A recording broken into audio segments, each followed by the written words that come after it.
Hello, मैं Vinod Kumar Yadav, government polytechnic college Alwar, polytechnic diploma first year, all branches, semester second, applied physics second, code 2002 के unit wave motion and it's applications का topic है principle of superposition of waves. इस topic के ऊपर video बनाया है। तो इसमें हमने क्वेश्चन लिखा है तरंगों के अध्यारोपण का सिद्धांत। तरंगों के अध्यारोपण का सिद्धांत लिखिए या इसके प्रकार समझाइए। यानी तरंगों का अध्यारोपण क्या होता है, अध्यारोपण का सिद्धांत क्या है और ये कितने प्रकार से हो सकता है, ये समझाना है। तो इसका उत्तर है तरंगों का अध्यारोपण का सिद्धांत, principle of superposition of waves. इस सिद्धांत के अनुसार, तरंगों के अध्यारोपण के सिद्धांत के अनुसार, जब दो या दो से अधिक तरंगें किसी माध्यम में, एक ही माध्यम में संचरित होती हुई अध्यारोपित होती हैं, तब माध्यम के किसी बिंदु पर कण का परिणामी विस्थापन अलग अलग तरंगों के विस्थापनों के सदिश योग के बराबर होता है। आफ्टर सुपरपोजिशन ऑफ टू और more than wave, resultant displacement is vector sum of displacement of individual waves. Sum of displacement of vector sum of displacement of individual wave. जैसे यदि मान लीजिए n तरंग हैं, उनके कारण कण का विस्थापन, कण के विस्थापन क्रम से y1, y2, y3, yn हों, तो परिणामी विस्थापन y बराबर y1 plus y2 plus y3 plus yn होगा, समीकरण नंबर 1। तो ये है अध्यारोपण का सिद्धांत। यानी किसी भी कण का परिणामी विस्थापन अलग अलग तरंगों को, अध्यारोपित होने वाली अलग अलग तरंगों के विस्थापनों के योग के वेक्टर सम के बराबर होता है, सदिश योग के बराबर होता है। तो ये परिणामी तरंग आ गई, उसका जो विस्थापन है y, उसका मान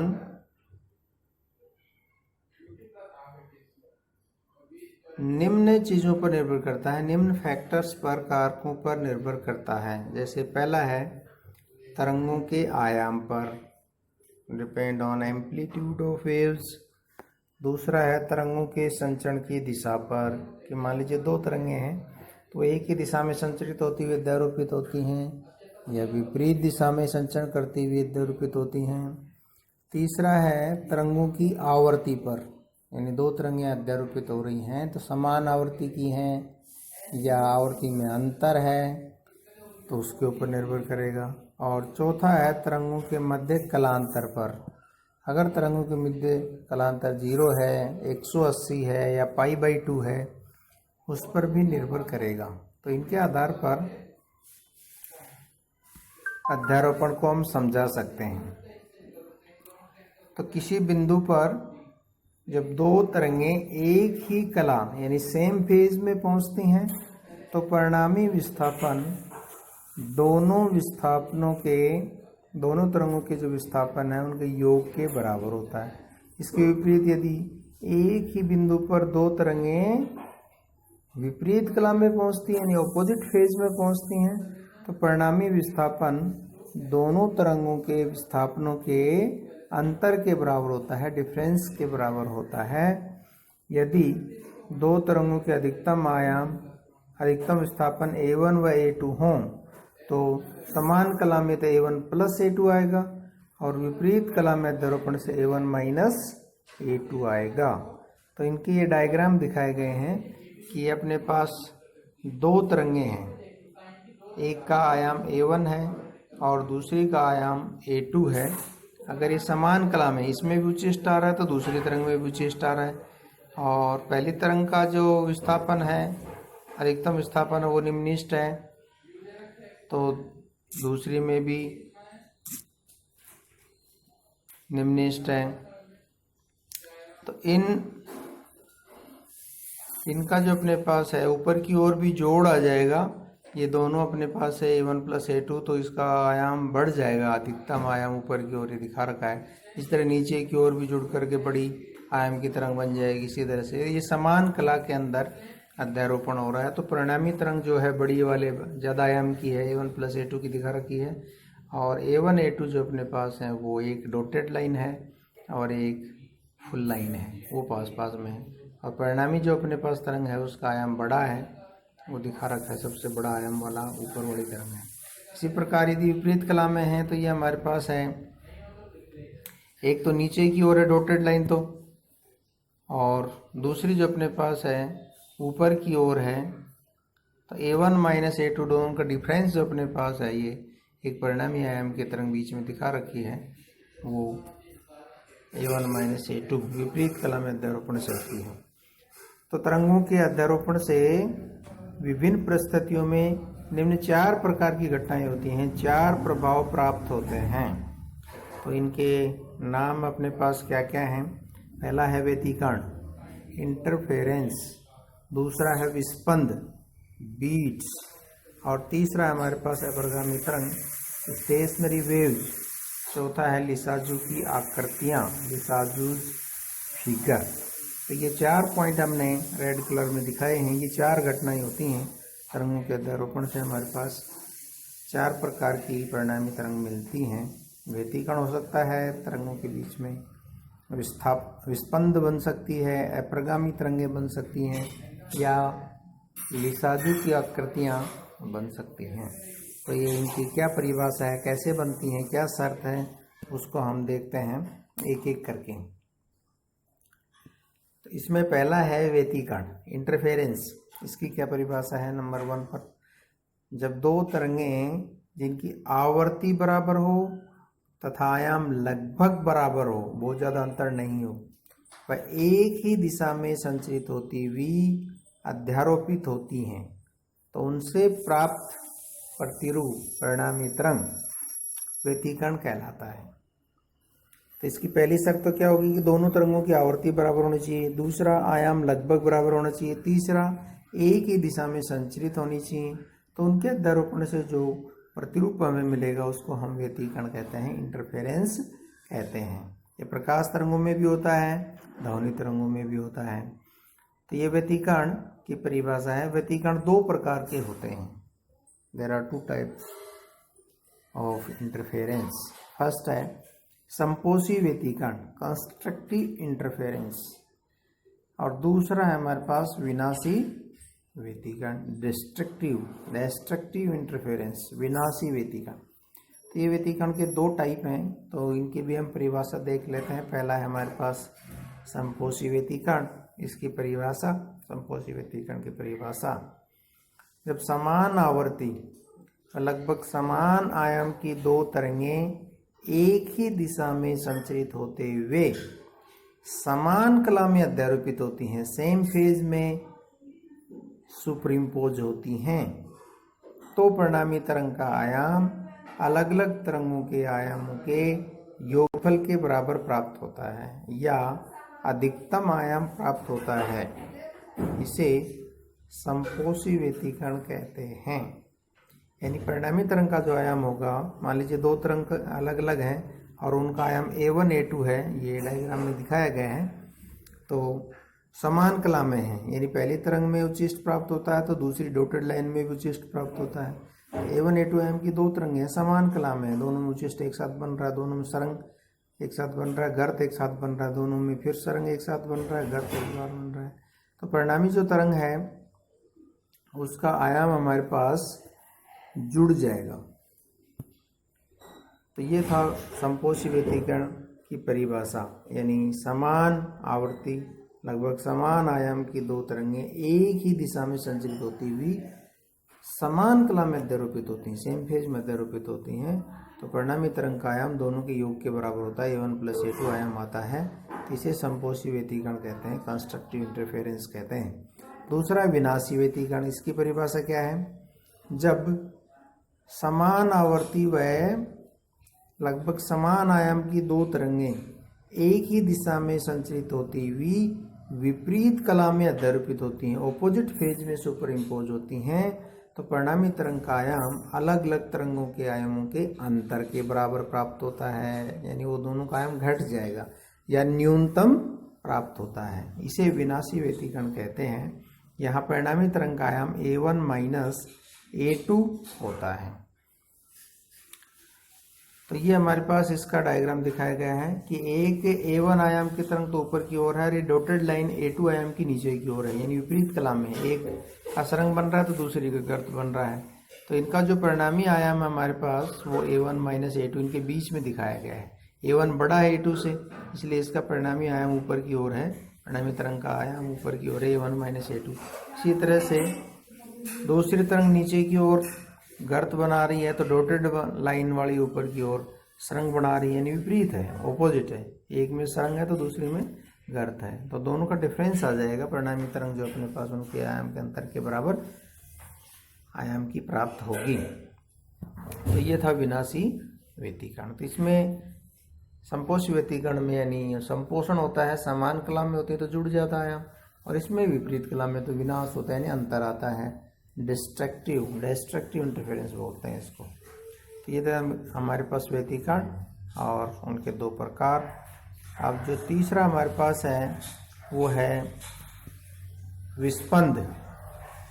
जब असमान यानी अलग अलग आवर्ती की दो तरंगें एक ही दिशा में संचरित होती हुई अध्यारोपित होती हैं। अब आवर्ती अलग है, आयाम तो अलग हो ही सकता है, आवर्ती भी अलग है, लेकिन एक ही दिशा में संचरित होती हुई अध्यारोपित होती हैं, तो इनके अध्यारोपण से ध्वनि तरंगों में उतार व चढ़ाव प्राप्त होते हैं। इसके अंदर अपने पास उतार व चढ़ाव, यानी एक बार तो जो है इसका आयाम बढ़ेगा फिर घटेगा, तो इसको अपने पास विस्पंद कहते हैं। इस घटना को हम क्या कहते हैं? विस्पंद कहते हैं, बीट्स कहते हैं इनको। तो इसमें शर्त क्या होगी? अपने पास आवर्ती लगभग बराबर है, यानी थोड़ा सा अंतर है लेकिन अलग अलग है ये, और आयाम भी समान या अलग अलग हो सकते हैं, और एक ही दिशा में संचरित होती हुई अध्यारोपित होती हैं, तो परिणामी तरंग जो अपने पास है विस्पंद प्राप्त होगी, यानी इस तरंग को, इस घटना को हम स्पंद कहते हैं। यदि N1 N2 आवर्ती की दो तरंगें विस्पंद बनाती हैं, तो दो तरंगों के मध्य अध्यारोपण कारण विस्पंद की घटना होती है, तो प्रति सेकंड सुनाई देने वाली विस्पंदों की संख्या अर्थात विस्पंदों की आवृत्ति इन दोनों तरंगों की आवृत्तियों के अंतर के तुल्य होती है, अर्थात N1 - N2। परिणामी जो अपने पास तरंग मिलेगी या विस्पंद मिलेगी उसकी आवृत्ति कितनी होगी? दोनों की आवृत्तियों के अंतर के बराबर, N1 - N2। यहाँ N1 > N2 है, N1 - N2। अगर N2 बड़ा है N1 से तो N2 - N1 विस्पंद की आवृत्ति होगी। और आवर्तकाल क्या होता है? आवृत्ति का उल्टा। आवर्तकाल जो विस्पंद का आवर्तकाल होगा T, वो 1/N, और N की जगह हम रख देंगे N1 - N2। 1/N आएगा, ये N1 - 1 नहीं है, ये अपने पास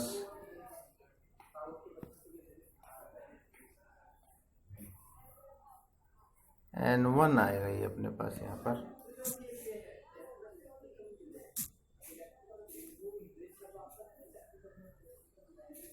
ये N1 आएगा अपने पास।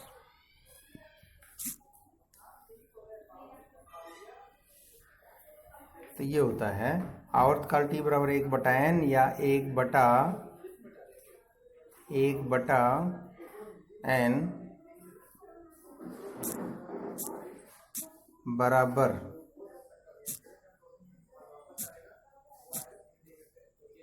1/n बराबर 1/n1 माइनस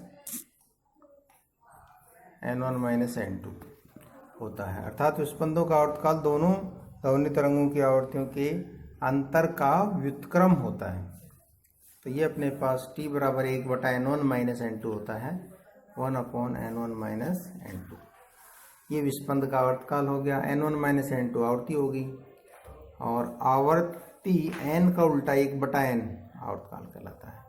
तो ये विस्पंद का आवर्तकाल भी निकाल सकते हैं, आवर्ती भी निकाल सकते हैं। इस पर छोटा सवाल पूछा जा सकता है। इसके बाद में हमारे पास है अपरिगामी तरंग, स्टेशनरी वेव। जब समान आयाम व समान आवर्ती, इस पर शर्त क्या है कि दो तरंगों की आवर्ती भी समान होनी चाहिए, उनका आयाम भी एग्जैक्ट बराबर होना चाहिए, लेकिन विपरीत दिशा में संचरण करते हुए अध्यारोपित होती हैं।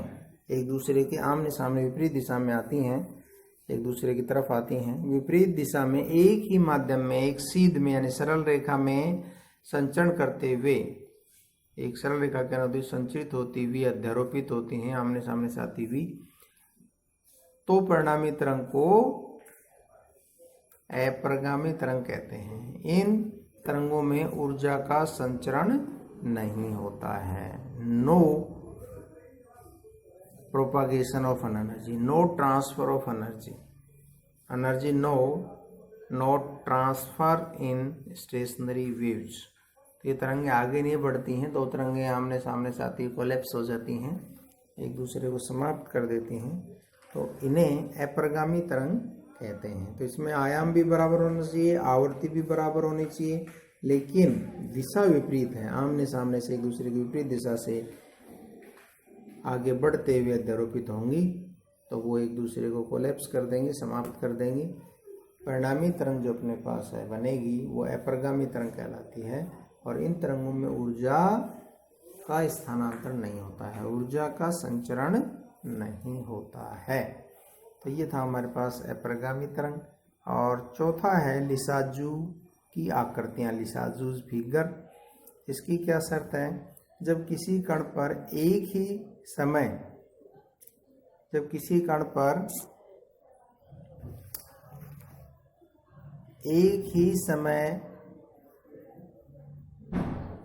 दो परस्पर लंबवत परपेंडिकुलर आती हुई तरंगें अध्यारोपित होंगी।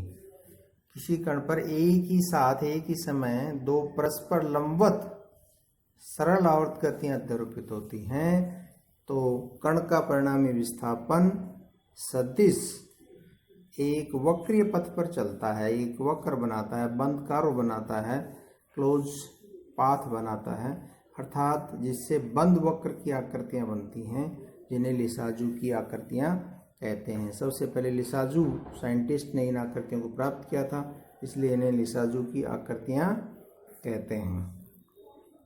ये आकृतियां दोनों जो तरंगति हैं, दोनों तरंगतियों के पृथक पृथक आयाम, उनके आवर्तकाल, उनके कालांतर पर निर्भर करती हैं कि ये डंबल आकार के बनेंगी या पैराबोला आकार के बनेंगी या रेखा बनेंगी या दीर्घवृत्त बनेंगी या वर्त बनेगा आकृति। ये उन दो तरंगों के अध्यारोपित होने वाले तरंगों के कालांतर पर, उनके आयाम पर, उनके आवर्तकाल के ऊपर निर्भर करती हैं। तो ये चार प्रकार की घटनाएं हैं जो अध्यारोपण से हमें मिलती हैं। तो लिसाजू की आकृतियों में तो वो लंबवत आती हैं।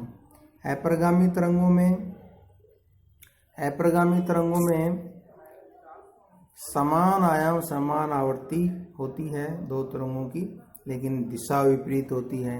विस्पंद के अंदर आवर्ती में थोड़ा अंतर होता है, आयाम अलग हो सकता है, एक ही दिशा में संचरण करती हैं। और व्यतिकरण में जो अपने पास है समान आवर्ती